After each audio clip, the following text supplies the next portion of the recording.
Beautiful. Is this about to be a video about self-care while I'm on the floor at 1 p.m. doing my makeup? Yeah, but it's a lot better than it has been in the past. Sometimes it's baby steps, and that's perfectly fine. That's normal. So we're just really androgynous lately, and I'm really digging it. It's a vibe. Self-care habits that I picked up specifically after moving to Japan, and these aren't necessarily like Japanese tips, like things that I picked up from living in Japan specifically, but kind of just things that like I picked up from being on my own so much and just noticing a lot of things and wanting to use that alone time to genuinely to better myself and also just like myself more. I think that that's the most important thing here, is that if I feel like my body is working properly as it should, and I feel like I look good and I'm like just feeling good overall, I have the capacity to be my better self, if that makes sense. Have I washed my beauty blender? No, we haven't gotten there yet. Yeah, little habits I picked up in Japan. I think this is just my like spitballing opinion here, but I feel like since I moved, I've had to spend a lot of time like alone, really evaluating myself and evaluating like my behavior and what exactly is making me feel not so great. Because like let's break this down, right? I got out of a genuinely a good relationship that ended because I couldn't deal with my trauma. I was not coping well. I give like no attention to improving the relationship or to my partner. So we decided to break up, and it broke my heart at the time. Like, I'm not gonna lie to you, it sat with me for a hot minute, because again, it was genuinely, I felt it was a really good relationship, but I was the toxic one. That was in 2019, I think. And then shortly after that, like, we were still texting when the pandemic hit. Like, we were still trying to carry on a friendship. And then I lost my whole mind went very much off the deep end. And I'm not gonna get into detail about that, but I'm not proud of it. I'm not proud of the person that I was. And I'm not necessarily proud of the person that came out of that, because right when 2022 hit and things started opening back up again, I started to go out and party a whole lot, which I was honestly just holding down all the crazy that was going on up here, and I was just pushing it down, not coping with it, not working through it, still blaming my ex for everything, and not growing, really, just stagnating. When things are like that, when things are that bad, sometimes genuinely, no hate, no judgment, that is all you can do. Unfortunately, my coping mechanism was not very healthy, and I stuck with it probably longer than I should have. And this is not to say I really enjoyed like going out with my friends and partying, and like those were genuinely good experiences that I wouldn't take back, but I was using them to not cope with other things that I should have been coping with. So I really loved that era of my life, I did, but I wish I had been doing that and other things, if that makes sense. Beginning of 2023, I moved to Japan, and at that point, I was then cut off from, just physically cut off, through no fault of their own, from the friends that I was with, which I'm friends with pretty much all of them still to this day. Very dear people that I hold close to my heart, but I had to make the realization that they cannot fix me for me. If I didn't, I sort of knew that I would not grow how I wanted to. Does that make sense? Like, it was very much a choice, obviously. I made a lot of choices leading up to that. It was very intentional. But it felt like almost like a duty, like almost something that I had to do to fulfill my life path. So I moved to Japan, and then I was isolated. I have a couple friends here, bless their hearts, bless their souls. They're incredible. But in moving here, I really just had to do a lot of sitting with myself and analyzing my behavior and noticing where I had been toxic and noticing where I could be toxic in the future. At that point, I started thinking, like, what can I do? Where can I start? How can I build myself into the person that I know I'm supposed to be? Like, the person that I feel like I'm supposed to be in this lifetime. Like, I had to start meditating a lot. And like, it kind of sounds really dorky.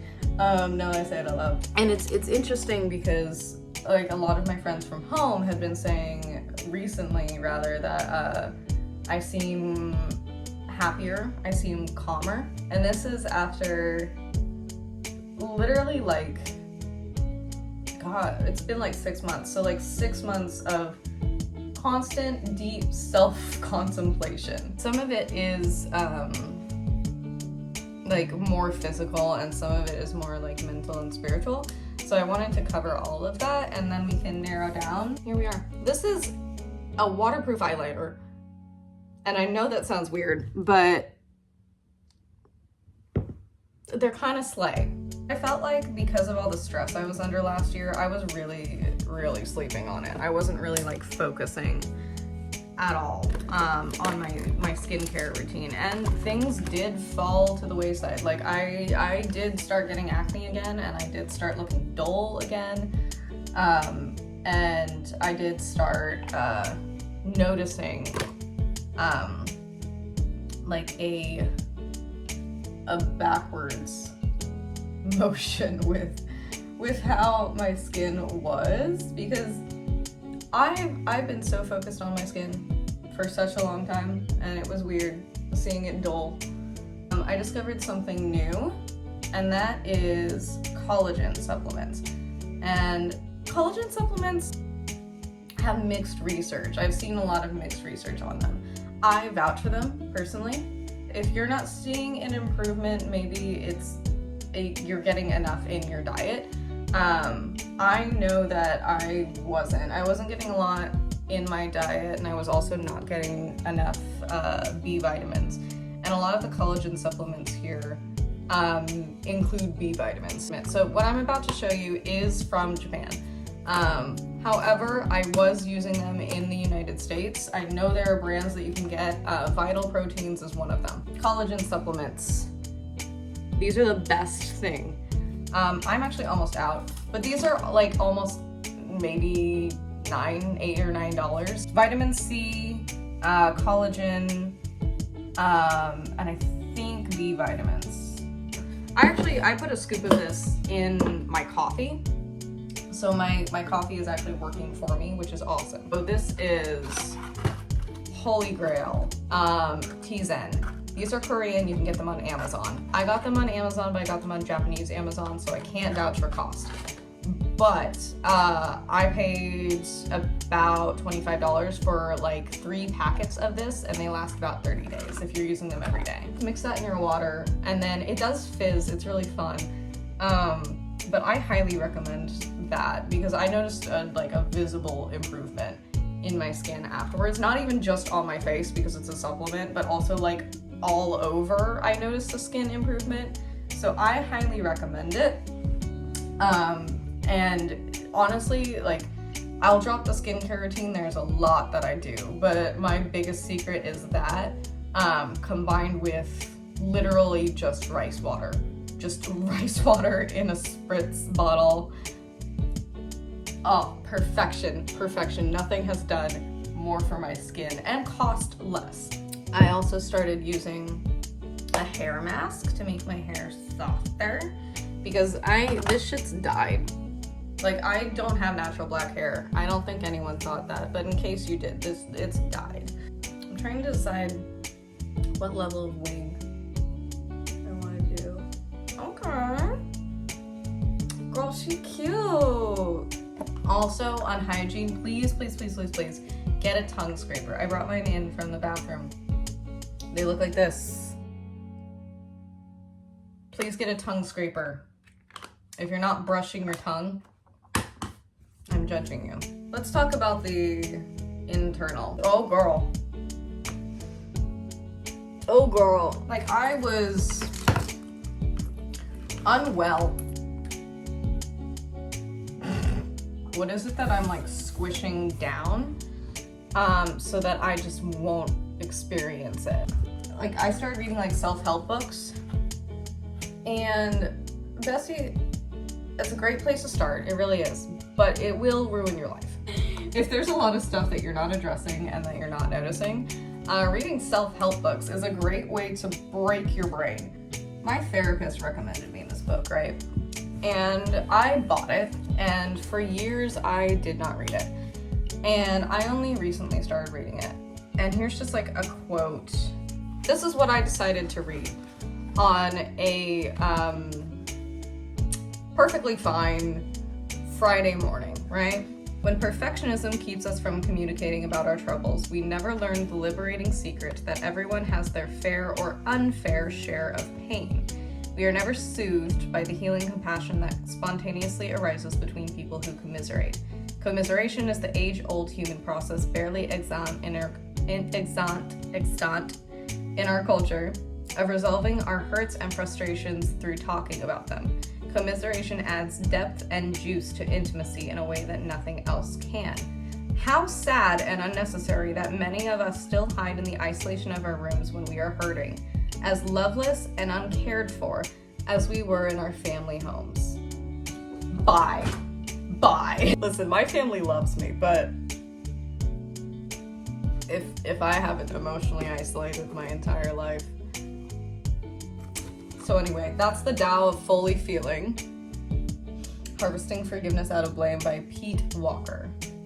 And it will dismantle your entire life. I'm just gonna be so honest with you. Don't read this if you want peace. But I've just been writing journal entries. Usually I write like once a week, or I'll write to deal with some more like difficult emotions of like guilt and shame that are coming up, especially with regard to my emotions and how I'm processing them, because that's where I hold a lot of guilt, and that comes from trauma. It just helps me process. You know, like it helps me think things out loud when I don't have, I guess I don't have a need to talk to a friend about it, or I'm like embarrassed about what I'm feeling. I can always just write it in my journal. And sometimes that can help remove like a lot of guilt from that process. I have like language books. This one is all the way done. Learning a new language, learning a new skill. Sometimes that can be not necessarily a nice distraction, but a nice thing to improve yourself with. So you have more things to live for lack of a better term, because you're building as a person. You have a goal. Honestly, I've been doing this since the start of the pandemic. Was when I started learning. So late 2019 is when I started learning tarot. And these cards are so beat up. They've been everywhere with me. They've been to the river. They've been to the forest. They've been to various people's homes. They've been to dive bars. They've been everywhere. I feel safe with them close to me. So I love my cards. They're a little damaged, but that's okay. Me too. Regardless of how much you believe in tarot, they are a really good meditation tool. There are times where I use it for more of a prediction aspect, but most of the time I'm just using them as a meditation tool, because I'll ask my deck things like, am I on the right path?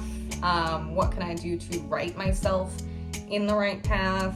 And most of the time, it just gives me like really practical answers. Like when I was doing tarot in the park, that's what I was doing. The question I asked the tarot cards in that video was, what reminders do I need in order to carry on in my journey, and write myself in the proper path, basically. And it gave me a lot of things like be patient, be intentional, be calm, and don't feed into the anxiety because things are coming your way, things are coming through. Honestly, if you are not spiritual at all, you can just use the tarot cards in that aspect. You don't need to like learn the whole of the divination aspect. You don't even need to learn the divination aspect. If you wake up in the morning and you go, what do I need to know for today? Knock out old energy, split the deck. I've already shuffled. What's something I need to know today? Okay, 4 of Pentacles. As in, I'm holding on to old pains, I'm holding on to old methods of doing things, and in order to proceed, I need to let those go. Let's ask it the same question and get a clarifying card. What's something I need to know in order to step into my highest timeline? The Magician, upright, means the power is in my hands and I create the reality that I wish to create with intention. The Artist, similar meaning to the Magician. Basically, what I'm creating is being created in this current reality. In order to succeed in my highest timeline, I still need to continue to create my reality. We also have 4 of Wands, which is real cute because the 4 of Wands indicates, if you look at the card itself, indicates like marriage, union, partnership. I need to lean into my community more, and I need to communicate with my community more, and I need to keep them close and use their advice and help them as well, and create a reciprocal union / partnership in order to be in my highest timeline, which to me indicates networking as well, because Wands is for communication. So I probably also need to network a little bit. So even if that's not your jam, I also have oracle cards. Oracle cards will spell it directly out for you. So I don't really like touch my oracle cards much. These are when I need something spelled out for me, but they come up with this little book, what I need to be in my highest timeline. Let's see. I get the Void. The Void. The message of the Void is to surrender to the unknown, which sounds a lot like what my tarot is already telling me. Honestly, great meditation tool, whether or not you're spiritual. So, I recommend it. All these things combined tells me that I need to make my skincare video. I also need another cup of coffee. Thank you for tuning in. This has been a long video. This is way more of a like heart-to-heart video. But I feel like this is my place to tell my story. And you can choose to listen to it or not. I don't really care. Sometimes I really just keep my mouth open. Thank you for coming. And like, let me know if there's anything that you can take from this video that will help you proceed into your highest timeline. And also feel free to ask me questions in the comments, because I am so happy to answer any questions you might have. Thank you. My makeup's on, by the way. And I'm looking real cute today, so